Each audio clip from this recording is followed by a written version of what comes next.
So, I've taken us on a little myth busting mission today, maybe.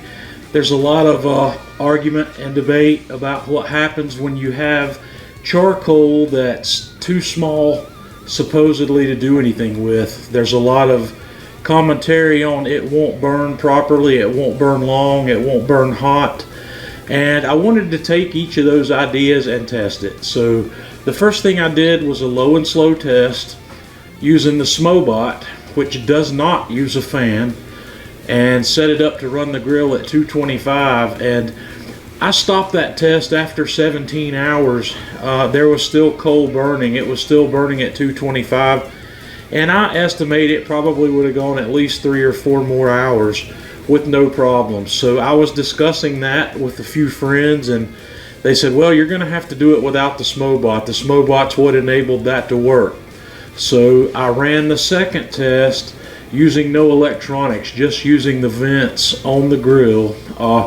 When I set up for a cook like that normally with no control system of any kind, I spend the first 2 or 3 hours making vent adjustments to get it to stabilize where I want it. I ran this burn over the weekend while I was working, and I didn't have enough time to set the vent or to play with the vents for 2 or 3 hours. So I lit that second run, and I just tweaked the vents for the first hour and then let it let it fall where it may. And I let that one run. That one, the temperature started falling off after 17 hours. You can see on the graph there that it was falling off. It had a good bit of coal left, but it was not still burning. So I don't know if I can attribute that to the Smobot or what. There's a lot of different variables that come into play when you're doing a burn like that. But I think the lesson learned here is that you can do a low and slow cook with charcoal when you've got nothing larger than the size of a golf ball. And that's what I was shooting for. I broke down all of that charcoal into pieces that were smaller than that, and I dumped the dust in. I dumped the dust that I got from the crushing process right into the grill. So the next step was the hot end of the cook. This is the only part of the test where I discovered that there's a little bit of an issue. It's not a big issue. It took the charcoal longer than I would have expected it to get up above 500 degrees, or to get my thermometer on the dome up above 500 degrees. And keep in mind there, I set that grill up the way I would set it up to cook pizzas. So I had 2 heat deflectors between the fire and the dome thermometer where I had my fireboard probe clipped. So under normal circumstances, I would have expected with larger pieces of charcoal to be able to get that dome thermometer up to 500 degrees in probably 30 minutes or 20, somewhere between 20 and 30 minutes. It took a little longer, as you can see. But what I did was I let it come up to 600. Once I got to 600 degrees or 625, I started tweaking the lower vent. And I didn't want to let it go wild because I didn't want to ruin my electronic probe from the Fireboard Pro.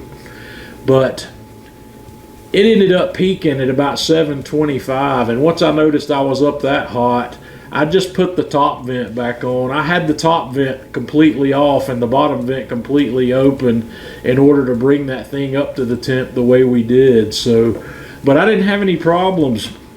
That situation was, like I said, I set up for a pizza cook, which is kind of the extreme end of anything I would ever do on the Kamado. If I was going to sear steaks or do some direct flame grilling, I would have been at a point where I could do that when my dome thermometer reached about 400 degrees, or maybe even sooner, because keep in mind I've got a really hot bed of charcoal going under 2 heat deflectors to get that dome thermometer up to 400. So there's plenty of heat underneath that down at the charcoal level for searing. So that can be achieved in 20 to 25 minutes without the help of a fan. There's different lighting techniques you can use to improve that. You can light it in more than 3 places, or you can use one of the high-powered torches to get the charcoal going. There's a lot of more expedient ways of getting the charcoal hot than I demonstrated here in this video. But the whole point I want to bring forth here is, don't blame your charcoal. If you've got small charcoal, don't think for 1 minute that you can't use it just as effectively as you could something else. The other thing I want to say is, I'm not trying to convince anybody to stop buying whatever charcoal you're buying. If you like the charcoal you've got, keep on buying it.